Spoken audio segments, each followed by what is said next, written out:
Jay-Z is once again facing public scrutiny after a resurfaced clip from the 2008 Grammy Awards went viral in the wake of Rihanna's father, Ronald Fenty's passing at the age of 70.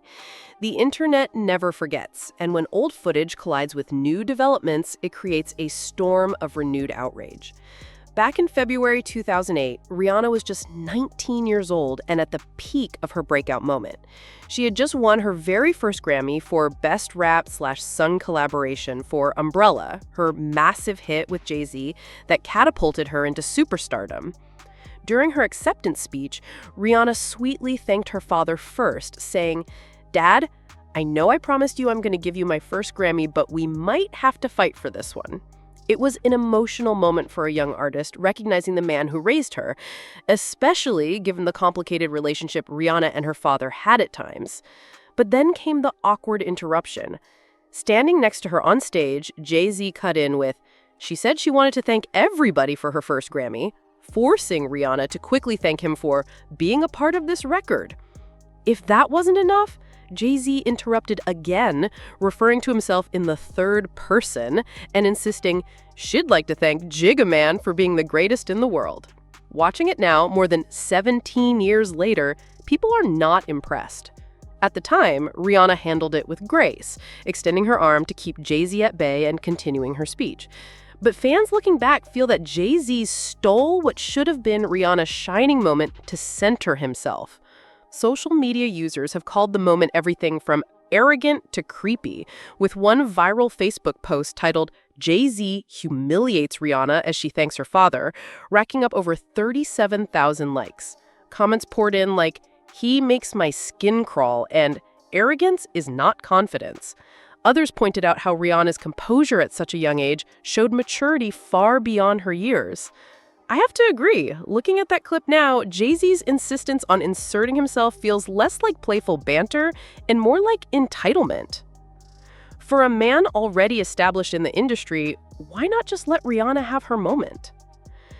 Interestingly, Taylor Swift was one of the presenters on stage that night.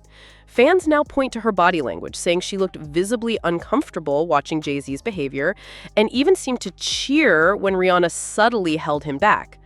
Ironically, just a year later, Swift herself would endure one of the most infamous award show interruptions of all time when Kanye West stormed the VMAs stage to tell the world that Beyoncé, Jay-Z's wife, deserved the award instead. In hindsight, some fans are now dubbing Jay-Z's behavior at the Grammys as his own Kanye moment. But this resurfaced Grammy footage is just one part of a bigger storm surrounding Jay-Z. Recently, the rapper was hit with explosive allegations in a lawsuit that claimed he sexually assaulted a 13-year-old girl at an MTV Video Music Awards afterparty in 2000 alongside Sean Diddy Combs. Jay-Z has vehemently denied the accusations, with his attorney calling the case idiotic and insisting his name needs to be cleared.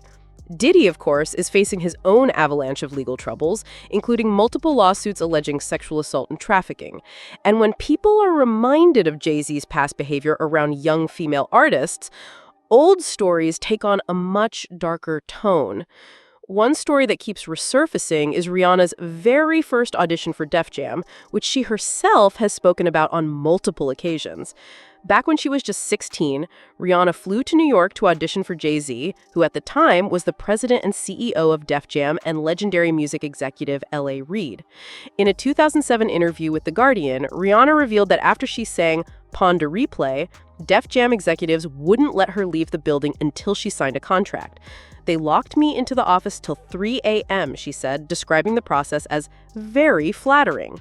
Jay-Z later confirmed this himself in an interview, saying, "We didn't let her leave the office. 3 in the morning is when that contract got signed." He even repeated the anecdote on the Tyra Banks show, where Rihanna nervously laughed while recalling Jay-Z telling her, "There are 2 ways to leave here. Either through the door with the deal signed, or through this window, and we're on the 29th floor. At the time, these remarks were brushed off as jokes, a quirky story about how determined Def Jam was to sign Rihanna. But viewed through today's lens, especially with the lawsuits Jay-Z is facing, it's hard not to feel unsettled. Rihanna was a teenager, alone in a boardroom with powerful adult men being told she wasn't allowed to leave until she complied. Even if it was said with humor, that power dynamic is impossible to ignore. One Reddit commenter summed it up chillingly. So it's sign and do what I want, or don't sign and you die. When I rewatch that old Tyra clip, Rihanna's nervous laugh doesn't come across as amusement, but as a young girl trying to keep things light in a very intimidating situation. And then there are the even darker claims. Jaguan Wright, a former collaborator in the industry, alleged that Rihanna was essentially trafficked at the age of 16, that she was discovered alone in a hotel in Barbados at 3 a.m., flown to the U.S. without parental supervision, and placed in a boardroom with Jay-Z. Wright claims her father only showed up later to collect a check. While these allegations haven't been substantiated, the fact that such allegations exist only fuels the perception that something about Rihanna's early career is being re-examined with suspicion. Add to this Jay-Z's associations with men like Diddy, Harvey Weinstein, and even R. Kelly, and the optics are undeniably troubling. To make matters worse, rumors began circulating online earlier this year that Jay-Z and Beyoncé were suing Rihanna and A$AP Rocky. A screenshot of what looked like a court filing in the Virgin Islands went viral on social media, suggesting the two superstar couples were locked in a legal battle. Rock Nation quickly shut down the rumor with a cheeky post that read, "Don't be dumb," which was also a nod to Rocky's upcoming album title. Still, the fact that people even entertained the rumor shows how much the public is willing to believe Jay-Z could be at odds with Rihanna, despite their long-standing business relationship. Even when you set aside the lawsuits and the rumors, Jay-Z's own public moments often raise eyebrows. That 2008 Grammy interruption might seem small in the grand scheme of things, but in hindsight, it illustrates a pattern of entitlement and control.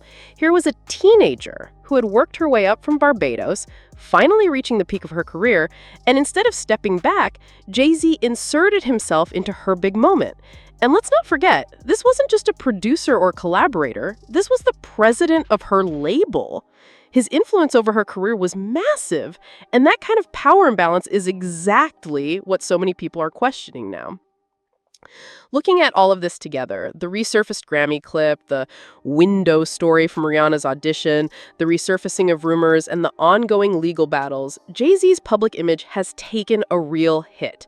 Whether fair or not, these narratives pile up and begin to paint a picture of a man who is not just successful and powerful, but also controlling, arrogant, and perhaps even dangerous.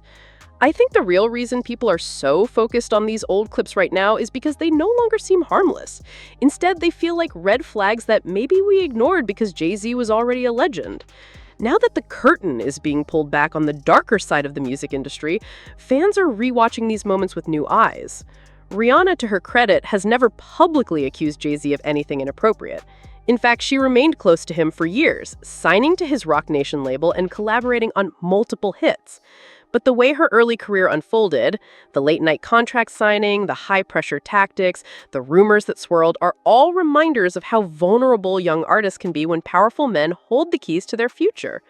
Watching Rihanna today as a billionaire mogul and mother of two, it's easy to forget just how young she was when all of this began. But when you rewind the tape, it's clear that she was thrust into situations no teenager should ever be in.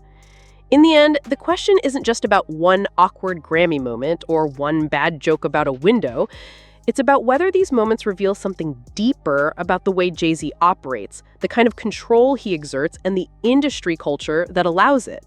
Personally, I think it's telling that so many fans, after all these years, are reinterpreting these clips not as quirky anecdotes, but as evidence of a toxic dynamic. And even if Jay-Z is never found guilty of any of the serious allegations against him, his legacy is already being reframed by the court of public opinion. That, in some ways, can be just as damning.